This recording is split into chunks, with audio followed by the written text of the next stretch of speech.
विभिन्न हिंदूवादी संगठनों द्वारा श्री कृष्ण जन्मभूमि ईदगाह मामले में सिविल जज सीनियर डिवीजन की कोर्ट में याचिका लगाई हुई है, जिनकी लगातार सुनवाई हो रही है। वहीं गुरुवार को श्री कृष्ण जन्मभूमि संहिता के मामले में सुनवाई हुई, जिसकी अगली तारीख 11 जुलाई को मुकर्रर की गई है। दरअसल गुरुवार को श्री कृष्ण जन्मभूमि बनाम शाही ईदगाह मामले में सिविल जज सीनियर डिवीजन की कोर्ट में सुनवाई हुई। न्यायालय द्वारा इस मामले में अगली सुनवाई 11 जुलाई को मुकर्रर की गई है।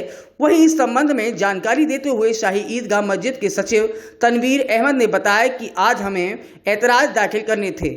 वादी लगातार कोशिश कर रहा है कि किसी तरह से सुनवाई को टाला जाए, इसलिए वह तरातर प्रसंग रच रहा है। वादी द्वारा हमें 1:45 पर कॉपी दी गई, जिससे कि हम अपने एतराज दाखिल ना कर सकें।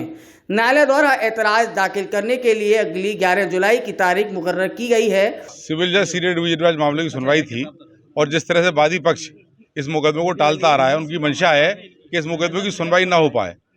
जो पिछली बार बहस हुई थी और उनको उसमें एतराज दाखिल करने थे, आज उन्होंने 1:35 पर उसकी कॉपी हमें दी। हमने माननीय न्यायालय का ध्यान इसको आकर्षित भी किया कि 1:35 पर आप इसकी कॉपी दे रहे हैं। इससे उनकी मंशा स्पष्ट जाहिर है कि वो इस मुकदमे को टालने के रस्ते लिंगर और स्वयं करते हैं। तो अब उसके लिए हमें एतराज दाखिल करने हैं। एतराज दाखिल करने के लिए 11 जुलाई का समय दिया गया। 11 जुलाई को अपना एतराज दाखिल करेंगे और पुनः इस पर बहस होगी इस पर। वहीं अधिवक्ता महेंद्र प्रताप सिंह ने कहा कि हमारे द्वारा जो साक्ष्य हैं वह न्यायालय के समक्ष प्रस्तुत किए जा रहे हैं। प्रतिवादी को भी न्यायालय द्वारा एतराज दाखिल करने के लिए समय दिया जा रहा है, जिसके चलते 11 जुलाई न्यायालय द्वारा एतराज दाखिल करने के लिए डेट दी गई है।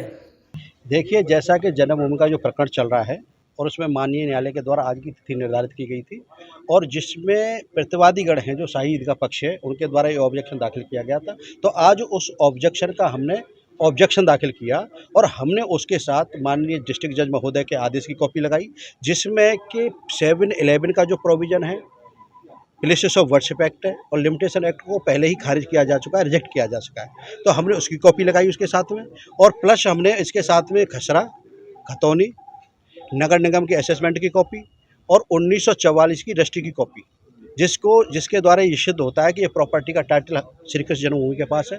ये सब दस्तावेज आज हमने दाखिल किए हैं और इन दस्तावेजों से बिल्कुल स्थिति क्लियर है कि ये प्रॉपर्टी हिंदू पक्षकारों की है, हिंदू पक्षकारों को मिलनी चाहिए।